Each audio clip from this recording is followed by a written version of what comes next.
Hey everyone, this video was done in collaboration with our good friends over at The Take. Stick around until the end of the video to hear more about their deep dive into Princess Carolyn.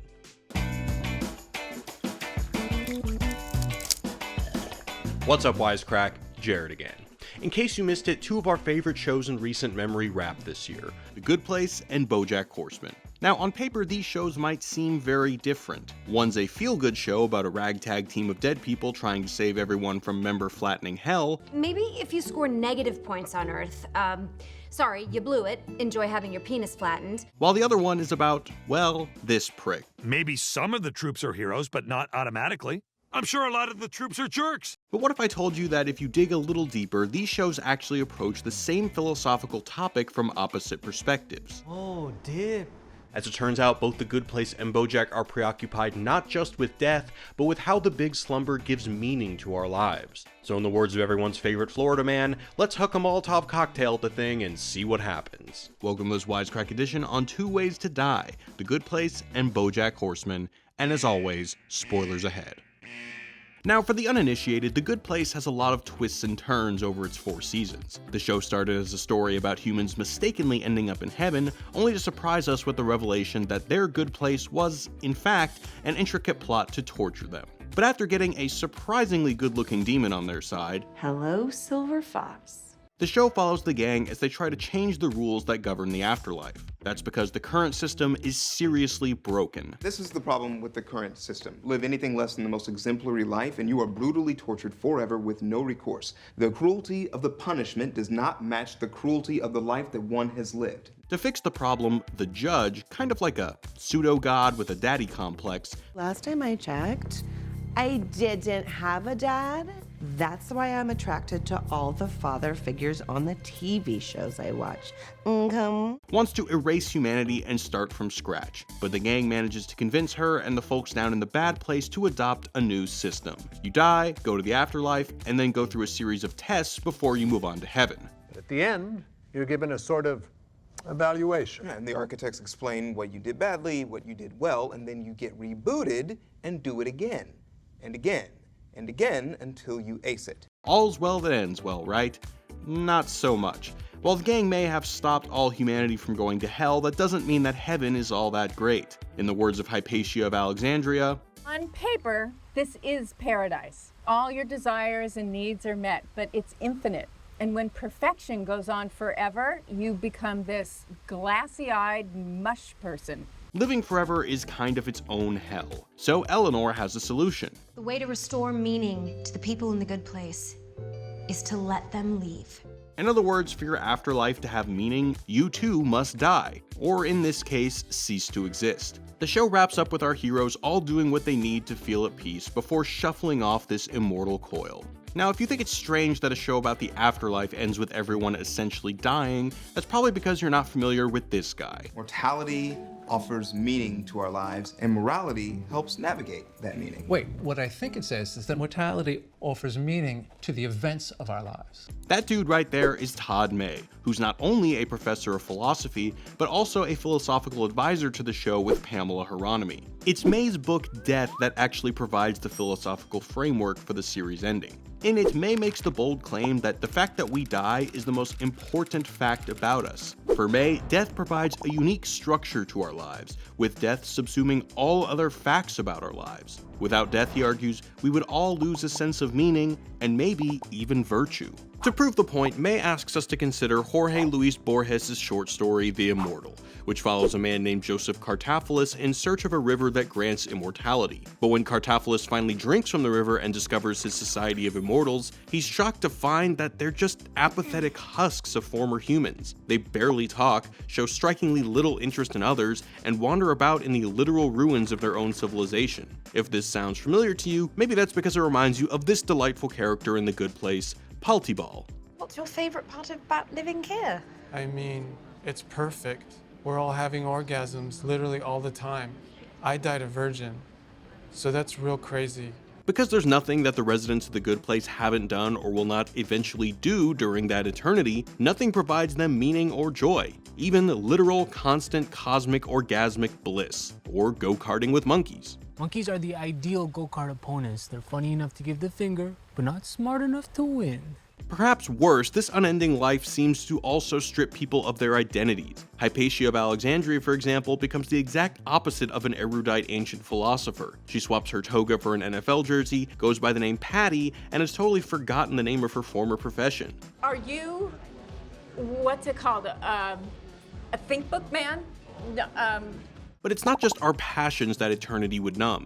May cites fellow philosopher Martha Nussbaum in speculating that eternity could even chip away at our moral concerns, going so far as to speculate that even justice would be imperiled. The needs of others would not urge themselves on us in the same way, since their existence would not be threatened by our neglect. This is certainly the case in Borges' story, where Cartaphilus relates how a man was left at the bottom of a ravine for almost a century because no one could be bothered to get him out.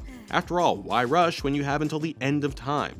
And while The Good Place didn't quite bear this thesis out, it's interesting to note that after an eternity, Chidi, who made moral philosophy his whole life on Earth and the afterlife, was no longer interested in studying the subject once he got to The Good Place. After 1,000 lifetimes of reading the most difficult writings in the world, I've acquired a new passion. Garbage books. Hey, do you think I would have been a good symbologist if that were a real job? But The Good Place and Todd May both agree that eternity is less than great. Everything needs an end. May, for his part, asks his readers to consider a novel. A book concluding isn't important in and of itself. Literally every book in existence has a final page. But this ending itself lets you reflect on what came before and gives you a chance to order that experience. Or we can consider your typical TV sitcom. The fact that there's a final scene to each episode isn't surprising, but building to that end allows the episode to have a narrative drive and a sense of closure. For The Good Place, the knowledge of finality allows the show and its characters to create meaning. The chance to walk through a door of non-existence allows Jason to feel complete when he played the perfect game of Madden after over 400,000 tries, and it allows Chidi to feel at peace when he and Eleanor sit down for their last dinner together. As Michael paraphrases Eleanor, "You said that every human is a little bit sad all the time because you know you're going to die. But that knowledge is what gives life meaning." But if all of this seems a bit overly, well, optimistic, then maybe Bojack Horseman's perspective would speak to you more. After all, Bojack has spent 6 seasons deconstructing the idea that anything in life can be neatly wrapped up, let alone in the face of death. It's funny, isn't it? The things that matter. The truth is none of it matters, and the truth is it all matters tremendously. It's a wonder any of us ever get out of bed at all. And yet, we get out of bed. And the final half of Season 6 is no different. While Bojack seems to have turned a new sober leaf as a drama teacher at Wesleyan, everything goes south for him when 2 intrepid 1930s-style reporters start poking around his past. I know this last story is taking its sweet time, but once we can tie down this Bow-person-horse fellow to Sarah Lynn on the night of her death, we'll know he procured the final blow. What begins as a story about Bojack's involvement in Sarah Lynn's death quickly spirals into a PR nightmare, with Bojack getting grilled for all his horrible behavior on national TV. When she was intoxicated, you had sex with her, and when she was sober, you gave her the heroin that killed her. Then, in an effort to cover for yourself, you waited to call the paramedics that might have saved her life. One relapse later, complete with a near-death experience and one of the best dream sequences on television, and Bojack has been sentenced to 14 months in jail. The series ends with Bojack being released for a night to attend Princess Carolyn's wedding, where he must accept the fact that life doesn't have any rhyme or reason, he just simply has to get by. Yeah, well, what are you gonna do? Life's a bitch and then you die, right? Sometimes. Sometimes life's a bitch and then you keep living. It's that last sentence that really encapsulates the philosophical essence of the show. Life's a bitch and then you die, or sometimes you just keep on living. Unlike The Good Place, there are no clear-cut endings in Bojack Horseman, no real moments to get a greater sense of closure. Sure, Bojack might make a big gesture of change at the end of one season, whether it's saving Todd from an improv cult or showing kindness to his mother on her deathbed, but he always slides right back. This place was supposed to be a fresh start for me. Rehab was supposed to be a fresh start. But no matter how many starts I get, there's always the same ending. Everything falls apart, and I end up alone. Simply put, endings in Bojack offer little to no meaning, so it's not too surprising then that death, the end of all ends, is likewise treated as a frightening, meaningless unknown. This all harkens back to the early French variety of existentialism. To paraphrase the original bad boy of French philosophy, Jean-Paul Sartre, humans are created without any specific purpose. Unlike toilet paper, which is obviously made to be bought and hoarded like precious gold, we enter this world without any rhyme or reason and only define ourselves afterwards. But whatever one finds in their quest for meaning, it's all for naught as the cosmic curtain comes to a close. Some existential nihilists even go a step further and say, why bother searching at all? In the words of philosopher Donald Crosby, strut, fret, and delude ourselves as we may, our lives are of no significance, and it is futile to seek or to affirm meaning where none can be found. While existential nihilism is as far away as possible from Todd May's argument that death gives life meaning, it's been a constant staple for Bojack. In fact, death punctuates almost every season, with the deaths of Herb Kazaz, Sarah Lynn, and Bojack's mother all causing Bojack to hit new emotional lows and subsequently scramble to make sense of his life. I don't know how to be, Diane. Doesn't get better and it doesn't get easier. But it's season 6 where the show really drives the existentialist message home, particularly in the episode The View from Halfway Down. After Bojack relapses, he breaks into his old home, takes a bunch of pills, drinks a bunch of vodka, and then has a near-death experience while drowning. BJ finally made it to our little soiree, huh? Yeah, I kept having this dream where I was having dinner with all the people who were gone, and I thought, I should do that. In the dream, Bojack has dinner with all the people he knew who died. Also, Zach Braff is the waiter. Water? Thank you, Zach Braff. What starts as a dinner game about the best and worst parts of the characters' lives quickly devolves into a conversation about the value of these lives. Sarah Lynn insists that all the joy she brought her fans must mean something, while Corduroy Jackson, you know, the guy who hanged himself while jerking off and sucking on a lemon, says it can't equal Bojack's uncle's sacrifice. You think you singing songs on stage is the same thing as this guy who died liberating the camps? We don't need to compare apples to Auschwitz's. Notably, this isn't the structured kind of philosophical conversation we would see play out in The Good Place, where an answer or resolution is always found at the end of 22 minutes. Instead, there's no agreement, no answers here. Bojack's father, represented by Secretariat, says it best. What they did with their lives didn't matter.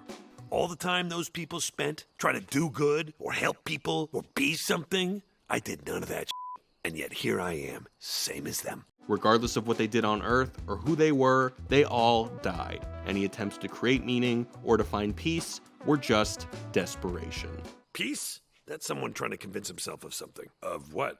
That life has meaning or purpose. That if you check the right boxes and do the dance, then you get a little parting gift at the end. A framed certificate that says, congratulations, you've got peace. Of course, Bojack is anything but at peace when he realizes he won't be waking up from this dream. You're not coming? Oh, this is always the part where I wake up. You all go to the show. Zach Braff says, pardon my reach, even though he can clearly get my plate from another angle. Then I wake up. Oh, okay. Instead, Bojack joins the others for a literal show.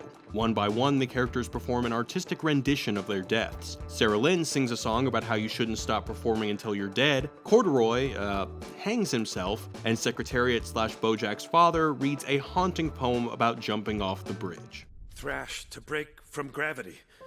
What now could slow the drop? All I'd give for toes to touch the safety back at top. At the end of all these performances, the characters exit through a door of non-existence. But this door isn't the serene, wooded variety we see in The Good Place. It's an abyss. It's a stark contrast, where The Good Place strives to tell us that death will be peaceful and that you'll go willingly. What will happen when we go through it? Well, we don't really know exactly. All we know is it will be peaceful and your journey will be over. Bojack implies that it's terrifying and you're going whether you want to or not. Now, while it might be tempting to chalk this all up to Bojack's creators being a bit more artistic in their visions of death, these choices are actually integral to existentialism. Most existentialists argue that if meaning exists in the world, it is an entirely human construct. According to Sartre, when we perceive the world around us, what we're actually doing is trying to impose order upon it. He writes, "It's our presence in the world which multiplies relations. It is we who set up this relationship between this tree and a bit of sky. Thanks to us, that star which has been dead for millennia, that quarter moon, and that dark river are disclosed in the unity of a landscape." More importantly, existentialists argue that this mental process is what allows humans to be free. Sure, there's no grand purpose to our existence, but that doesn't mean we can't attempt to create one for ourselves. And the artist who distills their vision of the world onto a canvas or a stage is perhaps the most free of all. It explains why so many existentialists like Sartre, Camus, and de Beauvoir were also playwrights. And it explains why Herb tells Bojack this during his dream. Has anyone ever come back from this place? BJ, there is no place. It's just your brain going through what it feels like it has to go through. All you can do right now is sit back and enjoy the show. None of this was real. It's simply Bojack creating art from his life, trying to impose order. In the end, Bojack has to come to the sobering realization that this is it. See you on the other side. Oh, Bojack, no. There is no other side. This is it. Of course, Bojack doesn't actually die, and maybe that's the point. Think back to May's point, the idea that death gives structure and meaning to a life. If a person never died, if the book never ended, if the show just went on, then at what point would we be able to sit back and ask ourselves, what does it all mean? Ultimately, The Good Place chose a sitcom ending, one where the characters all completed their journeys and found peace, even if that meant their existences coming to an end. I just suddenly had this calm feeling, like the air inside my lungs was the same as the air outside my body. It was peaceful. In Bojack, the show ends, but the journey continues. Even Bojack doesn't really know what he's going to do or how it's going to be. But it's easy now, in jail. I don't have to make any choices for myself. I worry about what's gonna happen when I get out. We keep coming back to that line from the final scene. Sometimes life's a bitch, and then you keep living. In the last scene, Bojack confronts the reality that he'll never totally make things right with Diane, but even so, life will go on. As if proving the point, the last moments of the show are an uncomfortably long shot of the two sitting awkwardly next to each other in silence. So here's the million-dollar question, Wisecrack.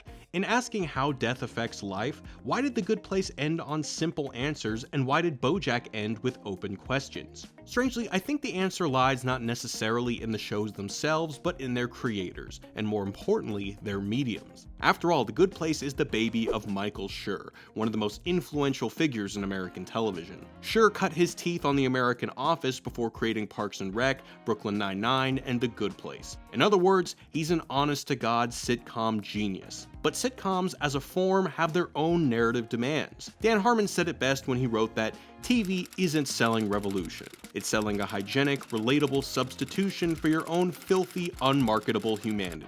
The trick that television plays is that it swaps out any meaningful and therefore potentially television subverting truth with the basic eternal truth that change is unnecessary. Ultimately, the traditional TV model is focused on placating audiences. TV wants to make you feel good, even safe about your life, so that you'll watch more TV. The last thing it wants to do is create an existential crisis. But this is exactly what Bojack Horseman does, and it's precisely because the man behind the show, Raphael Bob Waksberg, is not from Hollywood. In fact, like many existentialists, Bob Waksberg is a playwright by training, and as a result, Bojack oozes theatricality. The episode Time's Arrow, for example, freely draws on theater inspirations like Harold Pinter and Carol Churchill by depicting Beatrice's dementia as her mixing and mashing various moments of her life.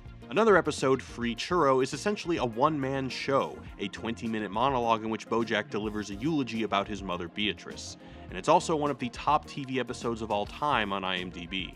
Given Bob Waksberg's penchant for theater and all its existential baggage, it's not surprising that Bojack eschews the easy answers and happy endings of network TV. Closure is a made-up thing by Steven Spielberg to sell movie tickets. It's like true love and the Munich Olympics doesn't exist in the real world. The only thing to do now is just to keep living forward. In the end, we get a very interesting dichotomy. The Good Place attempts to be a show about philosophy. Even the starting premise, 4 people stuck in hell torturing each other, is inspired by Jean-Paul Sartre's famous play No Exit. Yet, because of the show's sitcom roots, it's bound to answers that can easily fit the sitcom mold of clean endings. It wants to soothe us with the traditional sitcom logic that it's all going to be okay as long as we have our friends. Or as Chidi puts it,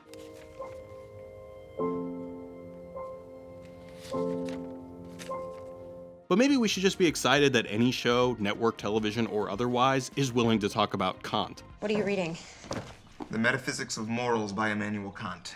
It's a treatise on the aesthetic preconditions of the mind's receptivity to duty. On the other hand, Bojack Horseman is the exact opposite of The Good Place. It's a show set in Hollywood that, because of its theater roots, ends up being about philosophy. And to be sure, we never get the answer to a lot of questions. Is there meaning to the damage we experience? Are we doomed to always be the people we are now? And Hollywood stars and celebrities, what do they know? Do they know things? Let's find out! But in all seriousness, just as the show leaves us uncertain about how Bojack's journey will go, it leaves us uncertain about the meaning of life, death, and any other deeper philosophical questions. And in that, there's a certain genuineness and authenticity that The Good Place lacks.